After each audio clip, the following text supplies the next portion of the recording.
Oil వేసుకొని బాండి పెట్టుకొని సరిపడా ఆయిల్ వేసుకొని తిరుమల దినుసులు వేసుకున్నామండి. ఇప్పుడు తిరుమల దినుసులు వేగిన తర్వాత ఉల్లిపాయ పచ్చిమిరపకాయ వేసుకున్నాం.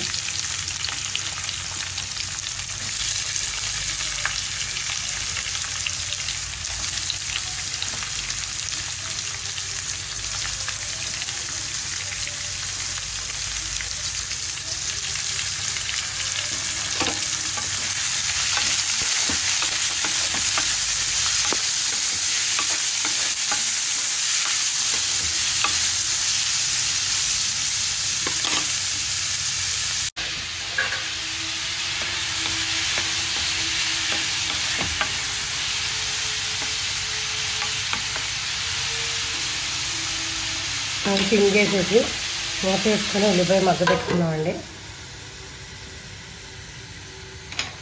కోడిగుడ్లు ఉడికిపోయినాయండి. వీటిని ఒలిసేసుకొని పక్కన పెట్టుకున్నాం ఉల్లిపాయ వేగేలోపు.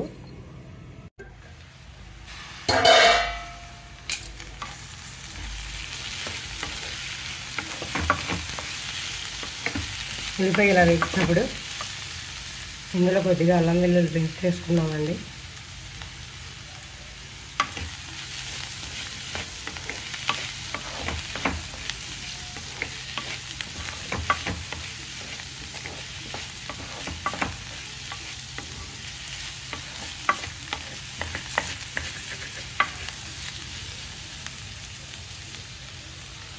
స్టవ్ పైన పాన్ పెట్టుకొని కొద్దిగా ఆయిల్ వేసుకున్నామండి.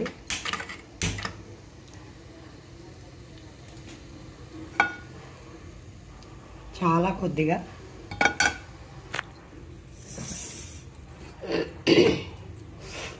ఈ ఆయిల్లో ఇలా ఒలిసిన ఎగ్స్ని వేసుకొని వేయించుకుందాం.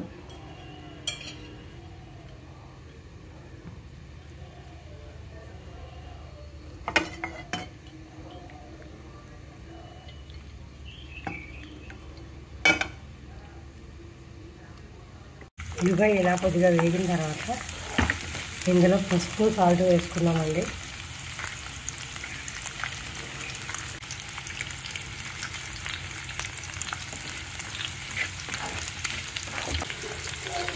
ఉల్లిపాయ ఇంకా వేగాలండి.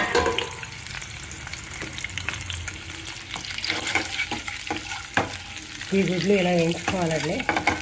వీటిపైన కూడా కొద్దిగా పసుపు, కొంచెం సాల్ట్, ఆల్రెడీ కర్రీలో వేసాం కదండి.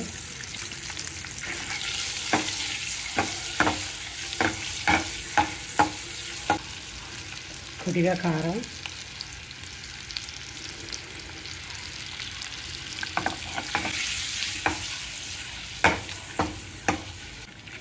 ఇలా వేయించుకోవాలండి. ఈ ఎగ్స్ని ఇలాగే కూడా తినేయచ్చండి.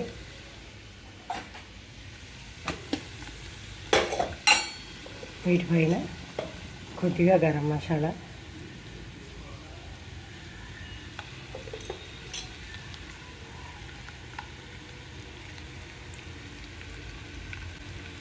చక్కగా గుడ్లు ఇలా వేయించేసుకోవాలండి.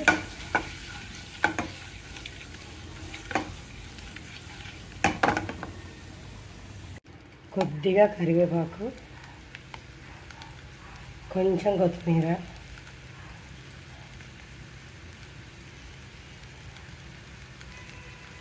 వేసుకొని ఇలా వేయించేసుకోవాలండి. ఒక గుడ్డు చిరిగిపోయిందండి, దాన్ని పట్టించుకోమాకండి.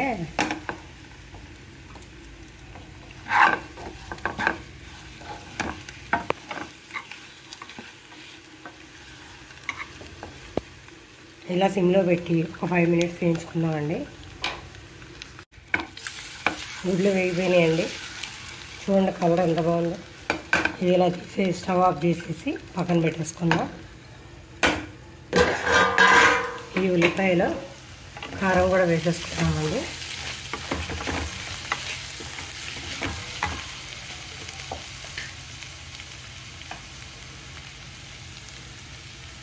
మనం గుడ్లలో కూడా కారం వేసుకున్నాం కదండి.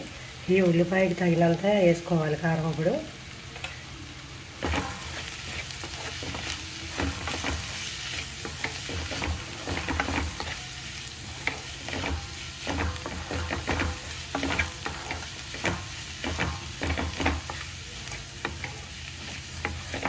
కారం కొంచెం పచ్చివాసన పోయే వరకు వేయించుకుందామండి. వేగిన తర్వాత ఈ ఉడికిన కోడిగుడ్లు వేసేసుకుందాం.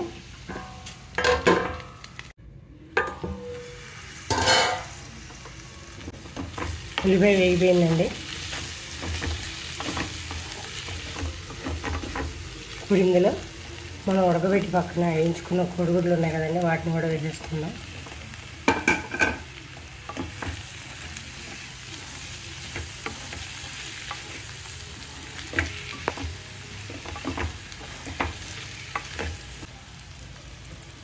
ఇలా ఒక 2 minutes ఉంచుకొని స్టవ్ ఆఫ్ చేసుకుందామండి.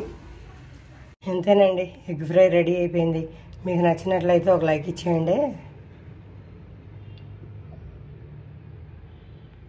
ఈరోజు మా లంచ్ మెనూ వేడి వేడి అన్నం,